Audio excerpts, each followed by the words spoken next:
بسم الله الرحمن الرحيم. موقع الراسخون في العلم يقدم. ولأهالي منطقة المدينة المنورة يا سيدي كلمة يلقيها بالنيابة عنهم الشيخ صالح بن عواد المغامسي. السلام عليكم ورحمة الله وبركاته. الحمد لله والصلاة والسلام على رسول الله، وبعد، فإن من اليقينيات التي يؤمن بها كل مسلم أن الفضل كله بيد الله، يقدم من يشاء بفضله ويؤخر من يشاء بعدله، ولا يسأله مخلوق عن علة فعله، ولا يعترض عليه ذو عقل بعقله. أنعم على أمة محمد صلى الله عليه وسلم عبر تاريخها المجيد بحكام موفقين ورجال مباركين سعدت بهم الأمة وافتخرت بهم الأيام. وهؤلاء الحكام والملوك عبر تاريخ الأمة المجيد جعلهم الله جل وعلا رحمة ونعمة وسؤددا للأمة. رزقهم الله جل وعلا من البصيرة ما يجعل الناس يفزعون إليهم عند نزول الحوالك، ورزقهم الله تبارك وتعالى وجعل على يديهم الخير والأمن والفضل على جميع الممالك.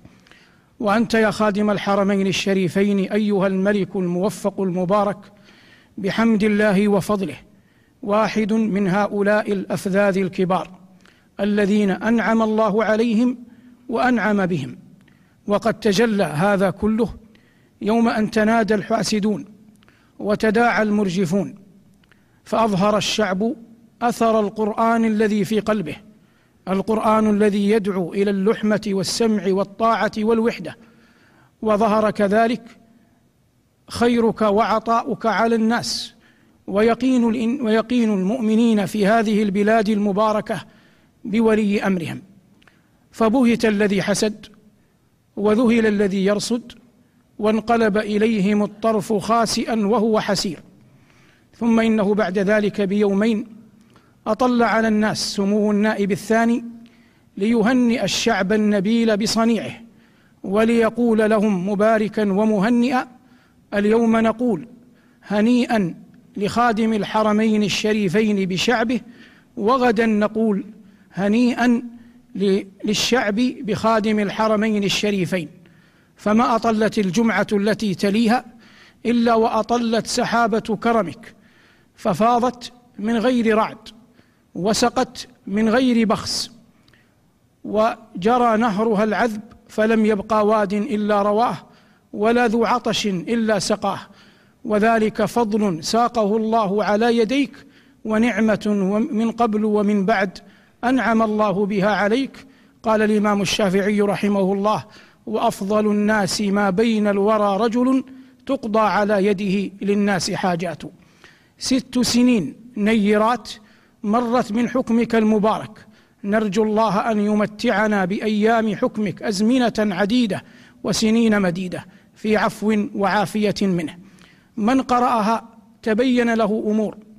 يوم أن تقول للشعب وأنت تطل عليهم: لا تنسوني من دعائكم، كلمة لم يقلها زعيم عربي معاصر فيما نعلم، كشفت عن جوانب وحقيقتين في شخصيتك المباركة. الأولى معرفتك الحقة بربك، وهذا والله أعظم العلم وأجل المعرفة.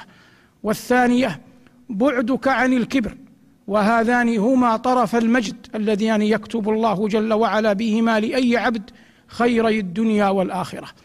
أيها الملك المبارك، مآثرك قائمة على سوقها، لا تحتاج لمثلي أن يعددها، وما جئت هنا لأسردها، لأننا جميعا نعيشها ظلا وارفا وحاضرا حيا نحياه جميعا. لكنني وقفت نيابة عن أهالي منطقة المدينة المنورة ليقول إن الله جل وعلا رزقك 3 خصال: الهمة العالية والعزيمة الثابتة، الهمة العالية والعزيمة الثابتة والتعفف عن أموال المسلمين. وإذا أراد الله بملك خيرا أعطاه هذه ال3، فما مدح الملوك ولا أعطوا شيئا أعظم من الهمة، ولا استطاعوا أن يبنوا مجدا إلا بعزيمة ثابتة، ومتى طهرت أثوابهم وكانت نزاهتهم تعلق الناس بهم، وهذا ما يعيشه الناس واقعا حقا مع شخصك الكريم. أيها الملك المبارك، تخرج من قصرك ليلة لتزور بيوت المساكين والفقراء، ثم تصبح عليك الوقار والدين ومهابة الملك وأنت في محافل الزعماء والملوك والرؤساء.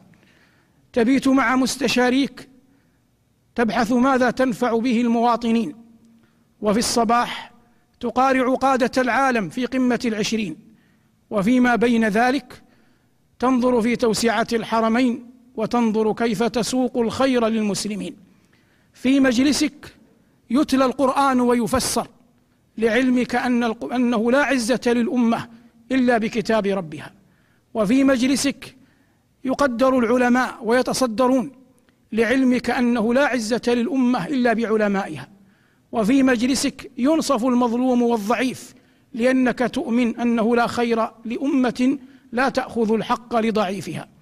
أيها الملك الموفق المبارك، أهل مدينة رسول الله صلى الله عليه وسلم يقرئونك السلام ويقولون لك أميرا ومسؤولين ومواطنين، يقولون لك في قلوبنا محبة نسأل الله أن يجعلها خالصة لوجهه، ولك في أعناقنا بيعة جئنا نجددها ونعوذ بالله أن نحيد عنها، ولك في أعيننا مقاما ومكانة وإجلالا، ولك في أعيننا مكانة ومقاما وإجلالا لم تزده حوادث الأيام والدهر إلا رسوخا وثباتا وعلوا. أيها المبارك، هذا كله نعمة من نعم الله علينا جميعا في هذا الوطن الأغر. أسأل الله أن يرزقنا شكر نعمته ولا أعظم من ذكره، فإن ذكر الله أنس السرائر وحياة الضمائر وأقوى الذخائر، فاذكروني أذكركم واشكروا لي ولا تكفرون. وصلى الله على محمد وآله، والحمد لله رب العالمين.